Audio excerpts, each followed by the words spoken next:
The night was unusually cold for early spring.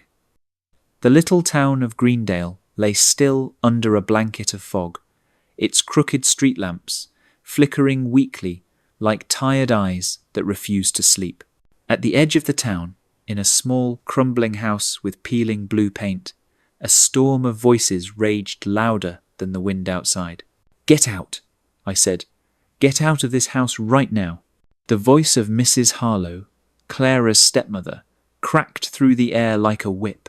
Her face was twisted with fury, her eyes flashing with the cruel satisfaction of a long-awaited victory. Clara stood frozen near the door, her thin frame trembling. She had never imagined the day would come so suddenly. At 18, she had learned to endure countless insults, endless chores, and nights of going to bed hungry while her stepmother's own children feasted. But being thrown out, cast away like trash, was something her heart wasn't prepared for. Her father sat silently in the corner, his head bowed, avoiding her eyes. He held a half-empty glass of whiskey, his shoulders sagging with the weight of his weakness. Clara's heart burned with pain. She had once adored this man, trusted him to protect her after her mother's death. Yet for years he had chosen silence over love, indifference over justice. "Father," Clara's voice quivered, her eyes filling with tears. "Please, don't let her do this to me. I have nowhere to go." For a brief second, her father's glass paused midway to his lips. His eyes flickered toward her, guilt clouding them. But then, with a slow shake of his head, he looked away. Mrs. Harlow seized the moment. She grabbed Clara's worn-out cloth bag, stuffed with the few belongings she owned, and hurled it onto the porch. "You've been nothing but a burden since the day your mother died," she spat, her voice thick with venom. "We fed you, clothed you, and what did we get in return? Nothing. You're grown now. You're useless here. Go find some gutter to sleep in." Clara's chest tightened. The words cut deeper than any blade.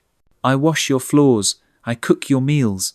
I take care of your children," she cried, her voice breaking. Mrs. Harlow sneered. "And who asked you to? You did it because you wanted to feel needed. Well, newsflash, girl, nobody needs you anymore." Her stepbrother snickered from the staircase, watching the scene like a cruel spectator. Clara's face flushed with humiliation. She could hardly breathe as the reality crashed down on her. They truly wanted her gone.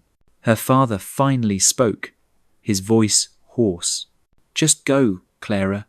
Don't make this harder than it already is." The words shattered her. She looked at him one last time, searching desperately for a flicker of love, of fatherly protection, but all she found was cowardice. With trembling hands, Clara picked up her bag. She stepped onto the porch, the cold night air wrapping around her like icy fingers. Behind her, the door slammed shut with finality. She stood there for a moment, numb, staring at the house that had never truly been a home.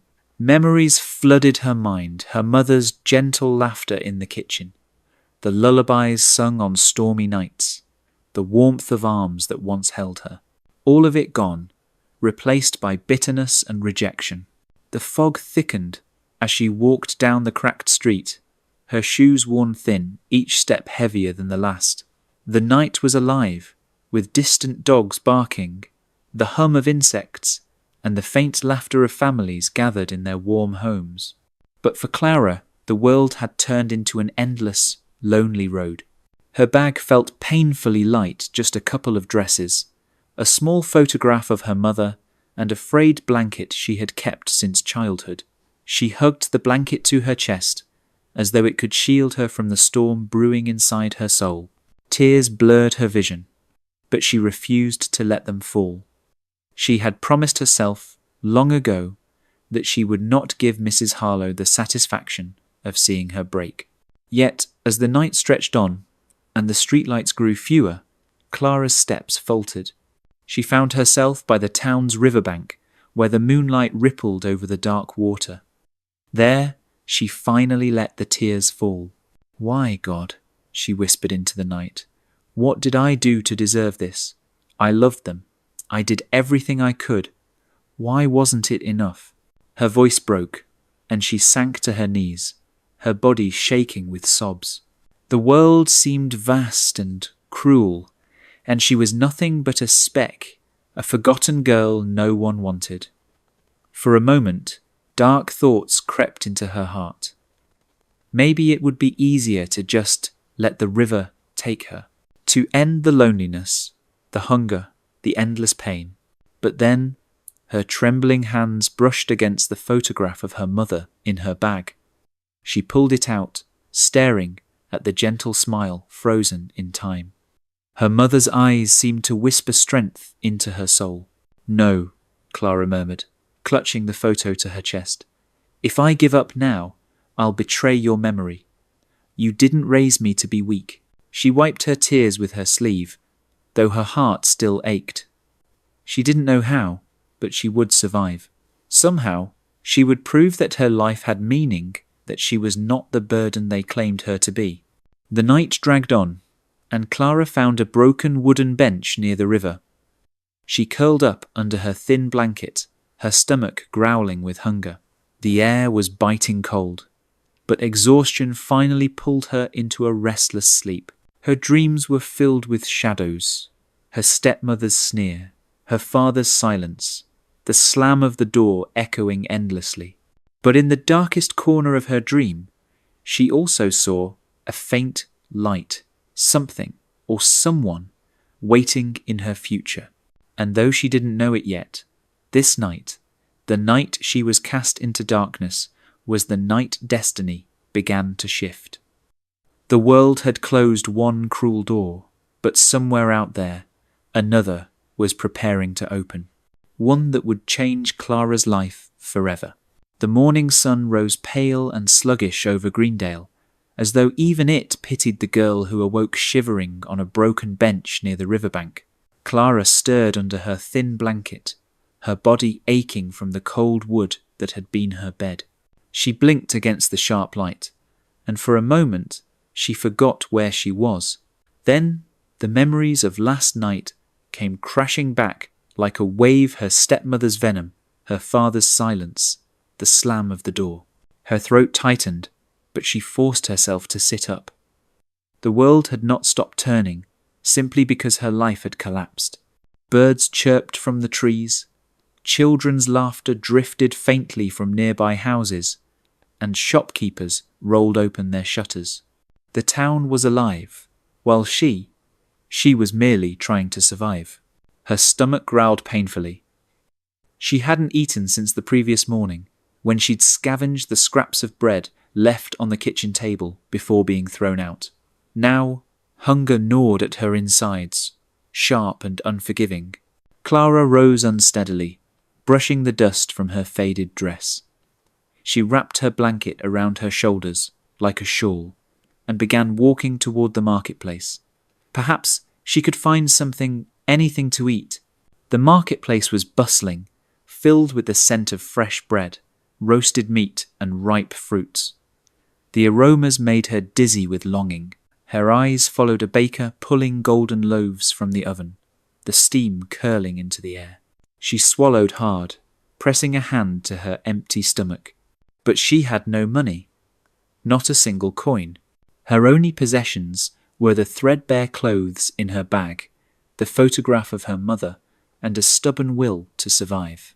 She lingered near the baker's stall, hoping for kindness, but the man scowled at her. "Move along, girl," he snapped. "You're blocking paying customers." Clara lowered her eyes and stepped aside, her cheeks burning with humiliation. She had never begged before. The thought of it made her chest tighten with shame, but hunger was a merciless enemy. An old woman nearby, selling apples, caught her gaze. Clara hesitated, then whispered, "Ma'am, please, could you spare just one apple? I'll do anything in return." The woman looked her up and down, taking in the dirt on her dress, the hollowness of her cheeks. For a brief moment, Clara thought she saw compassion in her eyes. But then, The woman snorted. I don't run a charity, child. If you want food, bring money. Clara's heart sank. She walked away quickly, fighting back tears. By noon, exhaustion weighed on her legs. She found a quiet corner behind a row of shops, where discarded crates and barrels were stacked. There, she sat down, hugging her knees to her chest. The world bustled on, indifferent to her suffering. Mother, she whispered, clutching the photo in her bag. How did you do it? How did you stay strong when life was cruel? She closed her eyes, remembering her mother's soft voice. Kindness is never wasted, Clara. Even if the world repays it with cruelty, it shapes who you are. Never lose your heart. The memory gave her strength. That evening, Clara spotted a young boy crying near the well. His bucket had tipped, spilling the water he had struggled to draw. She hurried over, kneeling beside him. Don't cry, she soothed gently. Here, let me help you. With aching arms, she pulled the heavy rope, filling the bucket again. The boy's eyes brightened with gratitude. Thank you, miss. He ran off happily, clutching the water. Clara smiled faintly.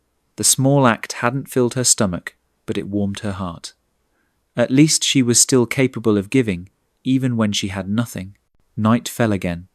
Clara curled up beneath a tree near the outskirts of town, the blanket barely keeping out the chill. She was weak from hunger, her body trembling. Her mind whispered dark temptations. Steal. Take what you need. No one will know. But she shook her head fiercely. No, I won't become like them. I won't lose myself.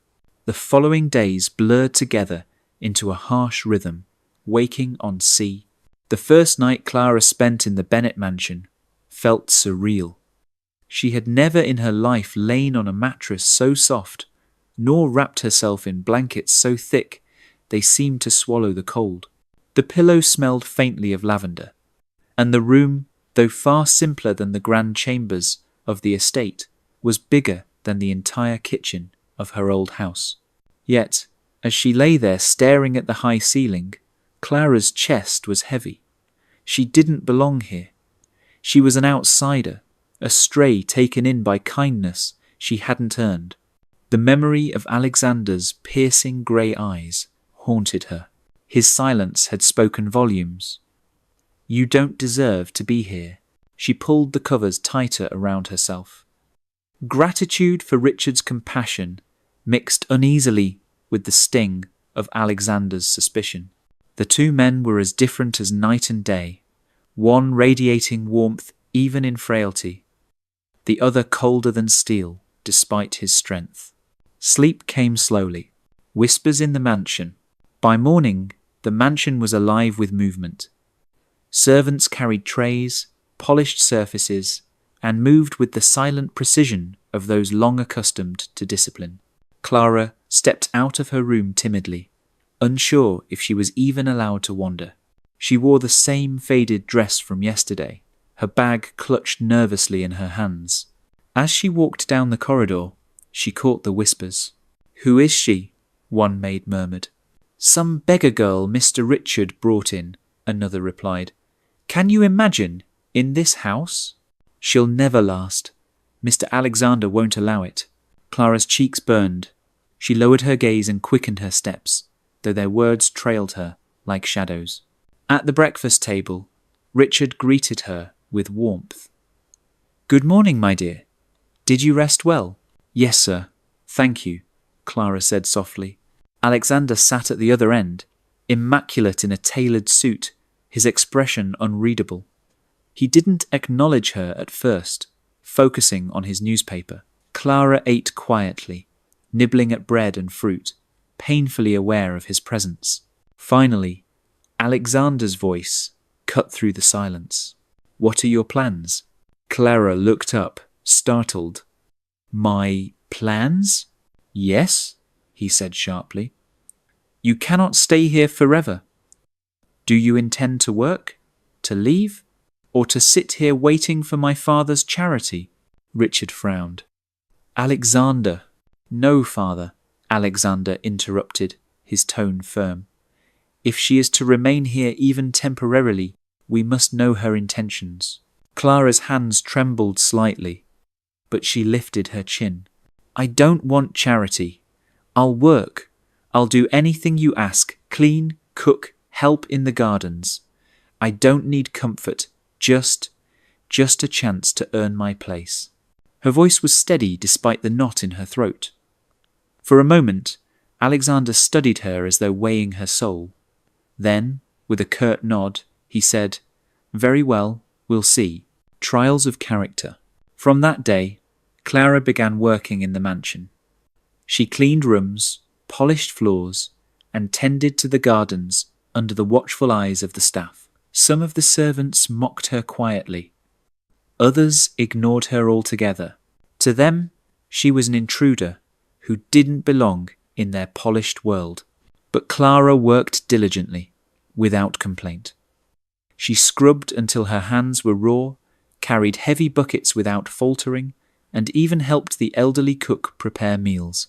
At night, when exhaustion nearly broke her, she still whispered prayers of thanks for the roof over her head and food in her belly.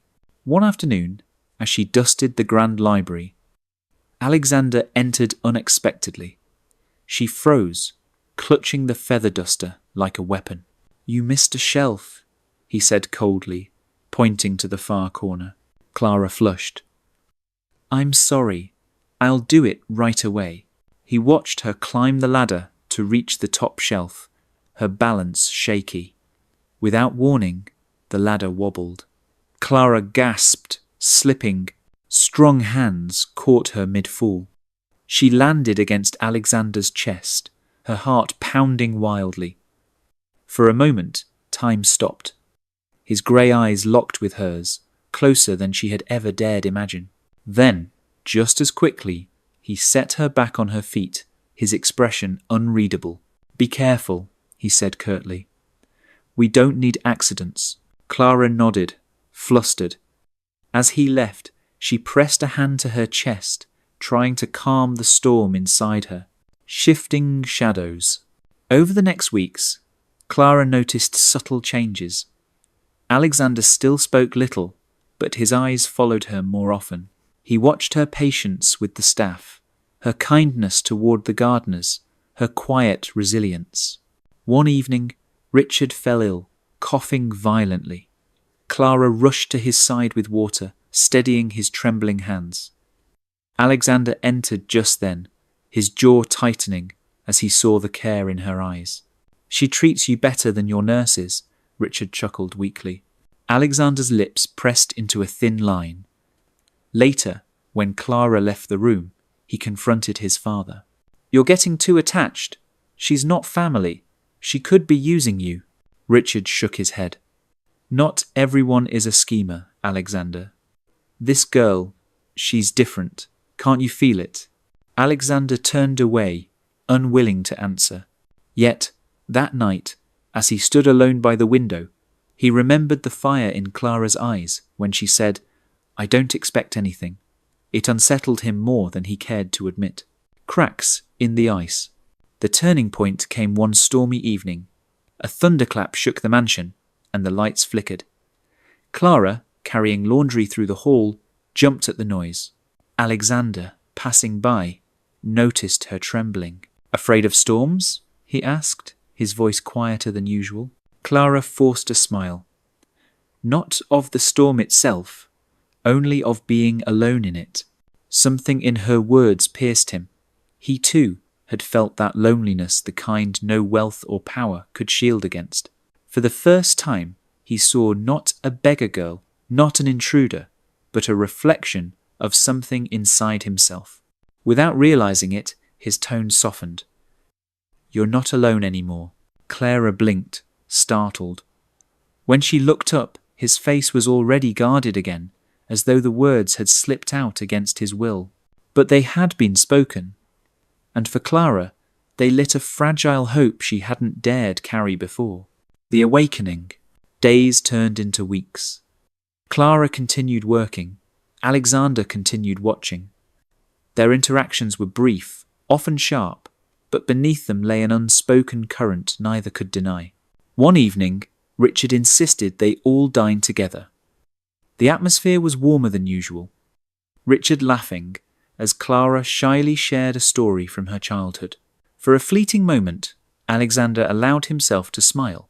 Clara caught it, and the sight stirred something deep within her, something she could not name. Later that night, alone in her room, Clara pressed a hand to her heart. It was dangerous, she knew, to feel anything for a man like Alexander. He was powerful, untouchable, far beyond her reach, and yet her heart betrayed her. In his own chamber, Alexander sat by the window, staring into the night. For years he had believed himself immune to tenderness. But the girl with nothing, no wealth, no power, no schemes, had begun to melt the ice he thought eternal. And though neither of them would admit it yet, a heart long frozen had begun, slowly, to awaken. Life in the Bennet mansion had grown brighter for Clara than she ever thought possible. Days that once began with hunger and loneliness now began with sunlight streaming through tall windows, with laughter in the gardens, with warm breakfasts she never dreamed she would taste. For the first time since her mother's death, Clara felt as though she belonged somewhere. She poured herself into every task, not because anyone demanded it of her, but because gratitude poured from her heart. She tended to Richard's medicines, accompanied Alexander to charitable visits in the town, and found herself listening to the troubles of the household staff, who had begun to see her not as an outsider, but as someone who genuinely cared. Yet the closer she drew to Alexander, the more the world beyond those walls began to stir with whispers. The Bennet family name carried immense weight in Greendale. Alexander, the sole heir, was as admired as he was envied, and his every move was fodder for gossip. And now, rumours swirled like restless winds. The mysterious girl who had appeared out of nowhere, living under his roof, sharing his father's trust, capturing his attention. Some said she was a cunning gold digger. Some whispered she was a thief who had bewitched the old man.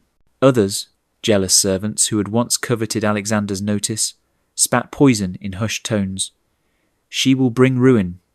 Just wait and see. Among them was Lydia, the head housekeeper, who had served the Bennets for years. Outwardly loyal, she inwardly despised Clara's presence. In her eyes, Clara was an intruder who had disrupted the careful order of the household. Where Lydia had once been Richard's trusted aide, now Clara's gentle competence overshadowed her, and it burned. Bitterness, when left to fester, always seeks an outlet. One evening, as Lydia polished silver in the servants' quarters, she spoke in a low voice to a visiting cousin who worked in another wealthy estate. "That girl is dangerous," Lydia hissed. "The Bennets are blind, but I see. She will bring shame to this family. Mark my words, I'll see her gone before she destroys everything." The cruel betrayal. The trap was simple, cruel, and effective.